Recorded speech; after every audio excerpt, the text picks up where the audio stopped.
함께 기도하심으로 4월 9일 수요일 매일 주신 기도회를 시작하도록 하겠습니다. 하늘과 땅의 창조주이시며 우리의 생명과 호흡을 주관하시는 살아계신 하나님, 이른 새벽 주님의 은혜를 구하며 이 자리에 모였습니다. 어둠이 물러가고 새 아침의 빛이 떠오르듯 우리 마음속 어둠을 걷어내주시고 주님의 임재로 가득 채워주시옵소서. 말씀으로 우리에게 다가오셔서 생명의 양식을 공급하여 주시고 오늘 아침에도 성령의 기름 부으심으로 우리의 영혼이 새롭게 되게 하여 주시옵소서.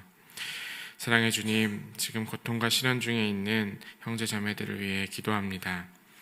난소암 진단을 받은 자매를 주님께서 치료하는 손길로 만져주시옵소서.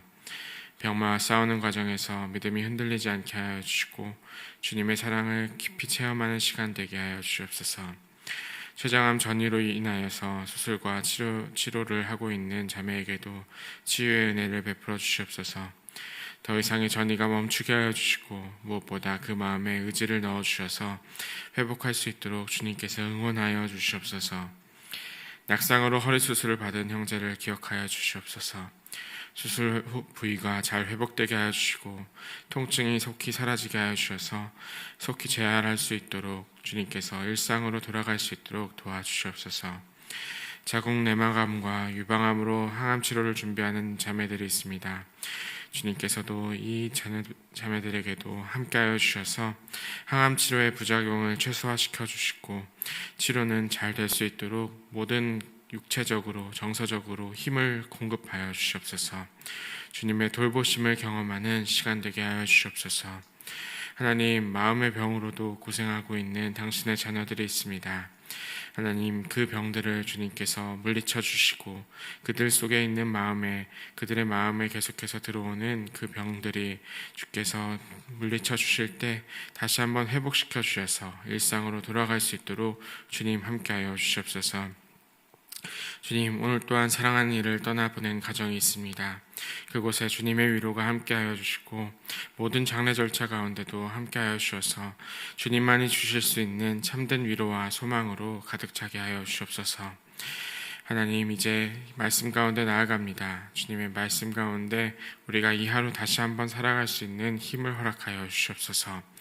감사드리며 예수 그리스도의 이름으로 기도드립니다. 아멘. 오늘 우리에게 주시는 하나님의 말씀은 누가복음 20장 41절에서 21장 4절의 말씀입니다. 저와 여러분이 교독하시도록 하겠습니다. 예수께서 그들에게 이르시되 사람들이 어찌하여 그리스도를 다윗의 자손이라 하느냐. 시편에 다윗이 친히 말하였으되 주께서 내 주께 이르시되 내가 내 원수를 내 발등상으로 삼을 때까지 내 우편에 앉았으라 하셨도다 하였느니라. 그런즉 다윗이 그리스도를 주라 칭하였으니 어찌 그의 자손이 되겠느냐 하시니라. 모든 백성이 들을 때에 예수께서 그 제자들에게 이르시되 긴 옷을 입고 다니는 것을 원하며 시장에서 문안받는 것과 회당의 높은 자리와 잔치의 윗자리를 좋아하는 서기관을 삼가라. 그들은 과부의 과산을 삼키며 외식으로 길게 기도하니 그들이 더 엄중한 심판을 받으리라 하시니라. 예수께서 눈을 들어 부자들이 헌금함에 헌금 넣는 것을 보시고 또 어떤 가난한 과부가 2렙돈 넣는 것을 보시고 이르시되 내가 참으로 너희에게 말하노니 이 가난한 과부가 다른 모든 사람보다 많이 넣었도다. 함께 봅니다. 저들은 그 풍족한 중에서 헌금을 넣었거니와 이 과부는 그 가난한 중에서 자기가 가지고 있는 생활비 전부를 넣었느니라 하시니라. 아멘. 오늘도 이 자리에 오신 여러분들을 환영하고 축복합니다. 계속해서 이렇게 다시 한번 말씀 가운데 사모함으로 나아오신 여러분들에게 주님의 은혜가 있기를 원합니다. 오늘 우리에게 그리스도는 누구이신가? 라고 하는 질문이 여러분들에게 들려진다면 여러분들은 어떻게 대답을 하시겠습니까? 우리는 상투적으로 교회를 다녔기 때문에 십자가에 달리신 우리의 구원자이시고 그리고 평화의 왕이시고 우리와 함께 하시는 분이시다라고 대답을 할 수 있게 될지도 모릅니다. 그리고 밖에서는 가장 완전한 인간이시고 또 사랑의 화신이고 도덕적인 교사다라고 말씀하시는 분들도 있으실 겁니다. 그런데 이러한 답변들이 실제로 우리가 마음속에서 우러나오고 있는 답변인지 그 답변이 우리의 삶에 적용이 되고 있는지는 다른 문제가 될 것입니다. 여러분들은 오늘 그리스도가 우리에게 누구이신가라는 질문을 같이 한번 생각해보는 시간을 가지면 좋겠습니다. 어제까지의 계속해서 그 논쟁이 있었고 예수님을 향한 질문들이 있었고 그 질문들에 여러 가지 답변들이 있었습니다. 그 답변들을 예수님은 지혜롭게 그리고 하나님의 그 진리를 담아서 답변을 하셨는데요. 오늘은 다시 한번 그러한 논쟁이 이어지는 걸 볼 수가 있게 되는데 공격과 수비가 교대가 되었습니다. 예수님과 논쟁을 벌이고 있던 그들에게 예수님은 도리어 묻게 됩니다. 그리스도가 어떤 존재라고 너희들은 생각하느냐라고 예수님은 묻고 계시고 있습니다. 누가복음의 번역은 그 장면을 정확하게 읽어내기가 쉽지 않아서 마태복음의 22장 41절에서 46절의 말씀을 새한글 성경으로 다시 한번 읽어드리겠습니다. 바리새파 사람들이 함께 모였을 때 예수님이 그들에게 물어보셨다. 당신들은 그리스도에 대해 어떻게 생각하오? 그분은 누구의 자손이요? 그들이 예수님께 대답한다. 다윗의 자손입니다. 예수님이 그들에게 말씀하신다. 그러면 다윗이 성령님을 힘입어 그분을 주님이라고 부르며 이렇게 말한 것은 어떻게 된 일이요? 주 하나님이 내 주님에게 말씀하셨다. 앉아 있어라. 내 오른쪽에. 내가 그대의 원수들을 그대의 발 아래에 둘 때까지.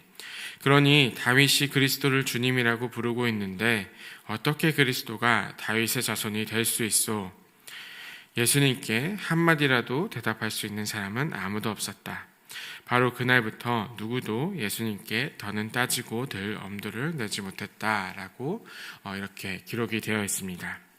그러니까 대제사장, 서기관들, 바리새인과 사두개인들에게 예수님은 물었는데 누가 그리스도이냐라고 그리스도를 누구라라고 생각하느냐라고 물었는데 이 사람들의 답변은 그저 그리스도를 다윗의 자손이다라고 생각을 했었던 것인데 예수님은 도리어 이 그리스도라는 존재가 사실은 다윗의 자손이라고 하지만 다윗이 주님이라고 불렀었던 존재였다라고 이렇게 대답을 하고 말씀을 가르쳐주고 있는 것입니다. 이 사람들, 그러니까 바리새인들과 사두개인들, 대제사장들과 서기관들은 아주 전형적인 생각을 가지고 있었습니다. 당시에 유대인들이 살던 시대를 생각해 볼 필요가 있습니다. 로마 제국의 압제 아래에 살아가던 유대인들은 오랫동안 정치적인 해방자로서 메시아, 그리스도를 기다리고 있었습니다. 그들은 다윗 왕처럼 강력한 군사적으로 위대한 인물이 등장해서 이스라엘을 회복시키고 이방 민족들의 속박에서 해방시킬 영웅을 기다리고 있었다라고 할 수가 있게 됩니다. 당시에 이제 한 200년 전에 등장했었던 위대한 왕이 있었죠.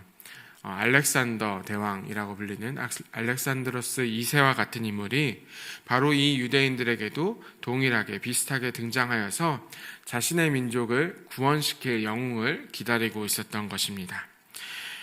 유대인들은 이런 강력한 새로운 왕이 다윗 왕조에서 태어날 것이다 라고 생각을 하고 있었고 그들은 그 전부터 바벨론이나 그리고 페르시아나 아니면 그리스나 이제는 로마에 의해서 압제받고 있었던 수백 년의 역사를 극복시킬 난세의 영웅이 자신의 민족에게 반드시 올 것이다 라고 믿고 있었던 사람들입니다. 바리새인과 서기관들도 율법에 정통하였고 말씀을 믿고 있었지만 사실은 이런 인간적인 새로운 군주로서의 영웅을 기다리고 있었습니다. 그러나 예수님께서 말씀하시는 것이 무엇인가 하면은 태초부터 하나님 우편에 계셨던 하나님으로 계셨던 그리스도가 존재하고 있었다. 하나님으로 계셨던 그리스도가 인간적인 그리스도, 너희들의 생각과는 다른 차원의 그리스도가 있었다. 너희들이 기대하고 있었던 그들과는 완전히 다른 그러한 메시아가 오고 있었다라고 말씀을 하고 계신 겁니다. 다윗의 시편 110편 1절을 다시 한번 읽어드리겠습니다. 여호와께서 내 주에게 말씀하시기를 내가 내 원수들로 내 발판이 되게 하기까지 너는 내 오른쪽에 앉아있으라 하셨도다. 방금 그 예수님께서 인용하셨던 시편입니다. 일반적으로 이러한 그 모든 생각들을 다윗은 이미 깨뜨리고 있었던 것인데요. 이것은 단순한 존경의 표현이 아니라 예수님은 태초부터 계셨던 하나님이었다라는 표현이고, 비록 다윗의 후손으로 온다라고 할지라도 실제로는 완전한 인간이지만 완전한 하나님으로 오실 하나님을 이미 말씀하고 계시고 있습니다. 이러한 말씀들을 통해서 예수님께서 말씀하셨던 것을 통해서 우리가 무엇을 알 수 있느냐 하면은, 예수님께서는 세례 요한보다, 그리고 모세보다, 그리고 엘리야보다, 다른 어떤 선지자보다 더 큰 분이심을 드러내고 있습니다. 우리가 믿는 그리스도는 우리의 기대나 우리의 가지고 있는 잣대로, 인간적인 생각으로 어떤 인간 영웅이 다시 돌아올 것이다, 그리고 어떠한 그러한 기대를 충족시키는 분이시다라고 생각할 수 있는 것이 아니라, 우리가 믿는 그리스도는 완전한 인간인 동시에 하나님 우편에 앉아 계시는 완전한 하나님이시다라는 믿음을 가져야 한다라는 것입니다. 그래서 중요한 것은 하나님께서 이 그리스도를, 하나님 아들 그리스도를 하나님으로서 우리에게 보내주셨고, 그러한 아들 그리스도는 이제 우리를 다스리고 계신다라는 것입니다. 당시의 서기관들은, 그리고 서기관들을 비롯한 종교 지도자들은 이것을 인정하고 있지 않았습니다. 오직 그리스도가 미래에 임할 것을 기대하고 있었습니다. 자신의 현재에서는 예수 그리스도께서 다스리신다는 것을 인정하지 않고 있었고, 예수 그리스도는 언제나 미래에 일어날 일로 기대하고 있었습니다. 실제로 자신의 현재에 그러한 예수 그리스도의 다스리심을 인정하지 않았기 때문에 이어지는 말씀에서 예수님은 서기관들을 비판하고 있었습니다. 서기관들, 종교 지도자들은 당시에 그리스도의 오심을 계속해서 말하고 있었지만 실제로의 삶은 어떠했느냐 하면은, 그들은 좋은 옷 입기를 원했었습니다. 어디에 찾아가더라도 그들 자신이 드러나기를 바라고 있었습니다. 대중의 사탕발림에 가득 찬 인사를 받기를 원했었고, 예배나 식사에, 어떠한 잔치에 가더라도 좋은 자리에 앉고 싶었다라고 기록이 되어 있습니다. 그들은 심지어 자신들의 율법적인, 법률적인 영향을 이용하여서 변호해 줄 사람이 없는 과부들의 그 유산을 비밀리에 가로채려고 했었습니다.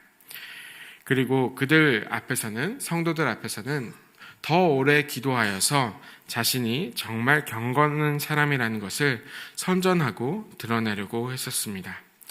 그들은 하나님 앞에서 사역했던 것이 아니라 유력한 사람을 보고 자신의 사역을 했었던 사람들입니다. 그런데 만약 그들이 진정으로 그리스도가 지금 이 땅을 다스리고 있다라는 것을 인정하고 있었다면, 예수께서 자신의 눈앞에 있었다라는 것을 알고 있었다면 과연 그렇게 할 수가 있었을까요? 그 말씀에 대해서 완벽한 발례로 가난한 과부의 헌금을 가지고 말씀하고 계신 겁니다. 예수께서 하나님 나라가 지금 이 땅에 바로 임했다라는 것을 인정하고 있기 때문에 헌금에 어떠한 그것을 그냥 단순하게 내어드렸다 이런 것을 보는 것이 아니라, 자신의 온 마음과 온 가치를 다해서 두 렙돈을 그 헌금을 드리고 있는 과부의 모습을 예수 그리스도께서는 칭찬하고 계셨습니다. 그의 삶에서 그리스도를 진정으로 기다리고 있었던 그 마음을 보셨고, 하나님 나라가 바로 지금 이 현실에 드러나고 있었다라는 것을 이 과부는 보여주고 있었습니다.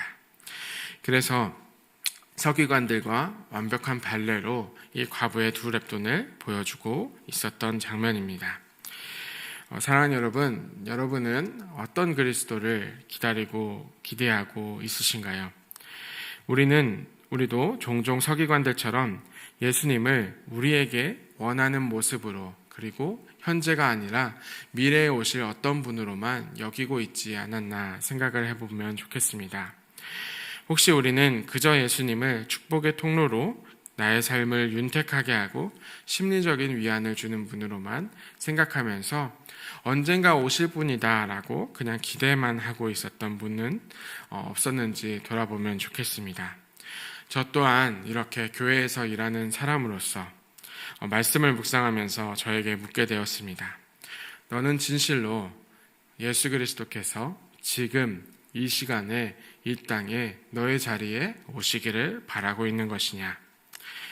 서기관들처럼 실제로 예수 그리스도를 바라지 않으면서 내 것만을 챙기려고 입으로 예수님 말하지만 과연 주님을 하나님 우편에 다스리고 계시는 구주 하나님으로 믿고 있느냐라는 질문을 저에게 던져보았습니다. 답변이 시원하게 나오지 않았습니다. 사랑하는 여러분, 오늘 말씀은 저에게 먼저 주시고 또한 여러분에게 주고 계십니다. 이 현실에서 예수님을 맞아들이고 하나님 나라를 인정하고 있느냐? 사랑하는 여러분, 오늘 이 말씀을 들은 후에 우리의 일상에서도 함께 하시는 예수님을 인정하고 그 예수님을 이 자리로 모시면 좋겠습니다. 예수님의 오심을 미루지 않으시면 좋겠습니다. 가난한 과부들이 드렸던 두 렙돈처럼 나의 일상을 통해서 주님께서 영광 받으실 수 있도록 주님께서 바로 이 자리에 내 눈앞에 계시다라는 것을 인정하면서 살아가시는 여러분 되시기를 주님의 이름으로 축원합니다.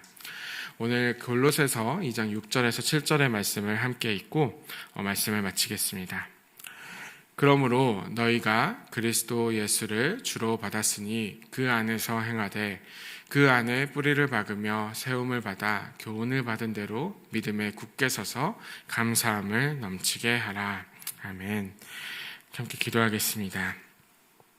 사랑하는 하나님, 오늘 말씀을 통해 그리스도의 참된 정체성을 우리가 고민하고 깨닫고 알아가게 하여 주셔서 감사합니다. 다윗조차도 내 주라고 고백한 그리스도께서 참 인간이시며 참 하나님이심을 믿으며 나아가게 하여 주시옵소서. 지금도 다스리시는 예수님을 우리의 편의에 맞게 제한했던 우리의 모습을 회개합니다.